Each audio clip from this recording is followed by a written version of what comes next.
that my presence here tonight can bring honor. That's really why I'm here. That's the only reason that I'm here. I'm proud of the students. I'm proud of the faculty. This is a class organization, and I just am happy and pleased that you would allow me to be here. But before I get into what I want to talk about, I want to tell you just a little story, a health club story. It's one of my favorite things that happened over the last 21 years. It's out of the West Side Health Club. And this is a true story. There's an older member out there. His name is Jack. And Jack is getting up in his years, and he's got arthritis, so it's hard for him sometimes to get dressed. And we have managers and people that want to do a great job for us. And one of them happens to be my younger brother, Peter. And so Peter's out at the West Side Club, and his job is to run that club. And he's young, and he's aggressive, and he's trying to do everything he possibly can to do a great job. And so his responsibility is to do whatever it takes. Well, Jack needs help getting dressed. And Peter is the guy at times that helps Jack to get his socks on. That's what he does. And he goes in the locker room and he helps him with things like that. Well, Peter and Jack have developed a rapport and a relationship over the years. One afternoon, it's 5 o'clock in the afternoon, Jack comes to the front desk, and he's looking for Peter, and he needs help. But it's not with his socks this time, it's with his zipper. So now here's Peter, and there's members all over the place. They're coming and going, and Pete's, he's got this relationship with Jack, and he wants to help him, but he really doesn't want to do this right here in front of all these people on their way into the health club. They're coming and going, and he's really not sure what he should do, but he wants to help him, so what can he do? So he says, well, you know what, Jack, I'd be glad to help you, but I can't do that right here. I mean, we're going to need to go. You know what? There's a sales office right over there. It's private. Why don't you go over there, and in a minute I'll come over and I'll see if I can help you out, okay? So Jack listens, and he goes into the sales cubicle. There he is standing in there waiting for Peter. Peter's trying to get the energy and the courage to be able to go in and help Jack with his zipper. So he finally leaves the front desk and he heads his way into that room. But you can still see in there. And so he figures, well, I better shut the door. Okay, so now here's Peter in this sales office with the door shut with Jack, and he's going to try to help get his zipper worked out. And he's realizing that I need to be kind of careful what I do here, and how am I going to do this? I mean, this is really like over the edge of what my responsibilities are. And so he realizes that because of the way things are, he just kind of got to, well, the only way I can really do this, and he gets down on his knee on the floor, and he's kind of reaching up with his hand like this, and he's like just the most awkward place he could possibly be, and he's looking up like this, and he's reaching up, and then he realizes, he looks and he says, hey, Jack, your zipper's zipped. And Peter gets slapped on the side of the head. And he goes, that there, stupid, my jacket.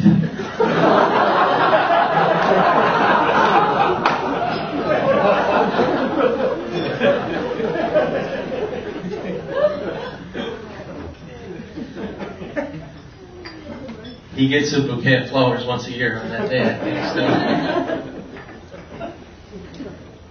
So I was asked tonight to talk briefly, and I will be brief, about ethics. I've been thinking about this a lot. I believe that corporately, we don't have ethics if individually we don't have integrity. And so what I want to talk to you about for a minute tonight is about integrity. And I want to tell you a story, if that's okay. And the story is about a young girl. She's a golfer. She's got passion inside. And she's, like many of you, she's working hard. She's going to school. She's doing the things she needs to do. And she has some greatness inside that's yet to come out. She wants to get there. She's got blisters on her hands. from training. Calluses on her hands from training.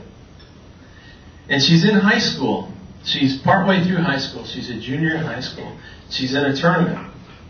And in that tournament, she's having one of those days. And if you're familiar with golf, you start out high in the 90s and you go into the 80s, and someday, hopefully, you get to go underneath that. Well, this was one of those days where her round was going great. It was on the east side of Madison. It was over at the Bridges. And she had what looked like might be the round. And she was on the 17th hole. And she was within reach, striking range for the 79 that she dreamed about. She tees up on the 17th hole, and you could just tell the things that were going through her mind. There was trees on the left, there was water far off on the right. She checked the wind, she did her pre-shot routine, but the pressure was a little bit different this time. And when she hit the shot, she pulled it. And she hit a tree off on the left side of the fairway, and the ball dropped down, and it dropped in a hazard. And the panic kind of set in. You know that panic when you're ready to go and you want it that day, but it didn't happen? And she went over, and it was the longest 150-yard walk she'd had in a long time. She gets over there, and she's like, in her heart, it's pounding. She's trying to calm herself down. She's not sure if she's going to be able to find her ball. And finally, she sees the ball. It's like, oh, thank God, it's there. And it's in the leaves. And actually, there's a leaf on it, too. It's kind of covered. But she finds her ball. And then when she gets in there, she can see that, well, the green's up there, and I've got a shot. Okay, now hang tight. It's your moment. This is what you've been waiting for. And she gets ready, but she knows the rule enough to know not to move that ball. So she reaches down, kind of almost like with the hand of a surgeon. She reaches down and she moves that leaf off the ball, but she doesn't move the ball. She prepares the shot, and she hits a decent shot. And she's up on the green. She makes her putt. You know, it's like relief. Finishes 18, and she ends up carding for her first time ever the 79. And it was like a dream come true. I don't know if you've ever wanted something really bad. In business, in family, in life, you want it so bad, and you've worked so hard for it. And then there's the day. It's like, yes, I'm here. It's time. And you step into that place, that platform, that place you were made to dance. And it begins to happen. Well, that was happening to that little girl that day. But a gnawing started to happen. Something she realized had been done wrong. And the USGA rules simply state that you cannot remove a leaf off a ball in a hazard. See, there's rules in life. But here's the coolest thing about it. Nobody saw that. She was over in the hazard all by herself. She was the one that reached down and picked the leaf off the ball. And then she was the one that made the shot. And she was the one that was coming in with a 79. First time ever. And she could see the look on Coach's face. You know that look when Coach looks at you and never has to say a word, but inside the look on his face was, I knew you could do it. I always knew you could do it. He had that look in his face. And she was enjoying that look. It's like, yes. But then all of a sudden, the gnawing would set back in again. And there's a voice that comes from some place, it's located somewhere in here. It's between the bottom of your heart and the top of your stomach. There's a place in here. And she had to make a decision that day. Nobody saw it. 79. I've worked so hard to get here. Do I record the score or not? And the gnawing got worse and worse and worse. And that day, that little girl said, no, I'm not going to do that. I don't care if anybody wasn't looking. I'm going to do it the right way. And she went to her coach, and she explained to her coach what had happened. And he said, you know what? That is the rule. And that is right. What you did is the right thing. And she recorded the 80 on the card. And she turned it in, and that was the end of that tournament.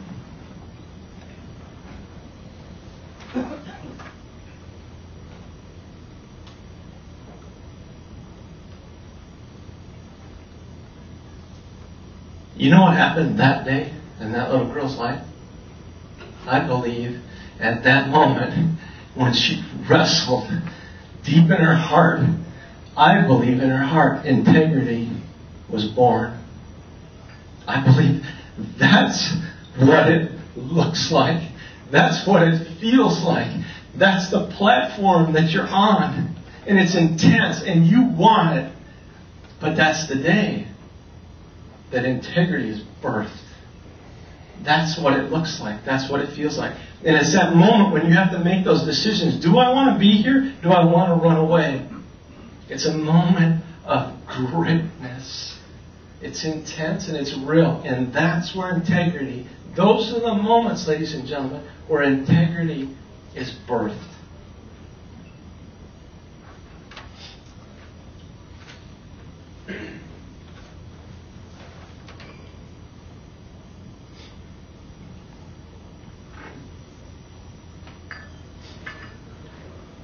The newspaper picked that story up.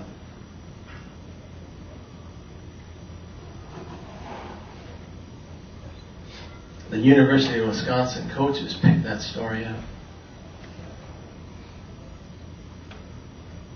That was one of those special days.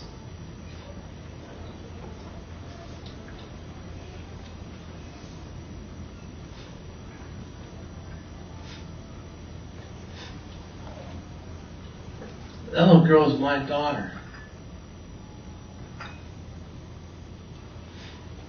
I saw more integrity displayed there when no one was looking than I've seen in years. See, there's always people of integrity ready and willing to award and honor and respect those that carry integrity. There's a fabric in our nation that was knit together. It was integrity. That's why I'm here tonight. There's some integrity in some of you that oozed out. It's what's on the inside. It's been birthed on your insides, and it's coming out of you. I think that there are times when you think no one is watching, and you get the opportunity to decide, am I going to walk with integrity? Am I going to dig deep? And I think at that moment, that's when your opportunity for greatness and for a birth to take place. That's when it happens. But I will tell you this, personally, I believe you're not alone. I do believe somebody's watching. I believe he's watching from a place that you don't see. You can't see him. But he's cheering. He's hoping. He's saying, yes, you can do it. I know you can do it. I believe that you can do it. He's watching. He's right there. But you just can't see him. See, he's the father of integrity. You know, one of the things that the Bible says about King David was that God liked the fact that that man David had integrity. That was one of the things. David was a man after God's own heart. God in heaven watches that, but he's the father of integrity. So the next time you get the opportunity on your platform, do what that little girl did in the boardrooms. See, there's a group here.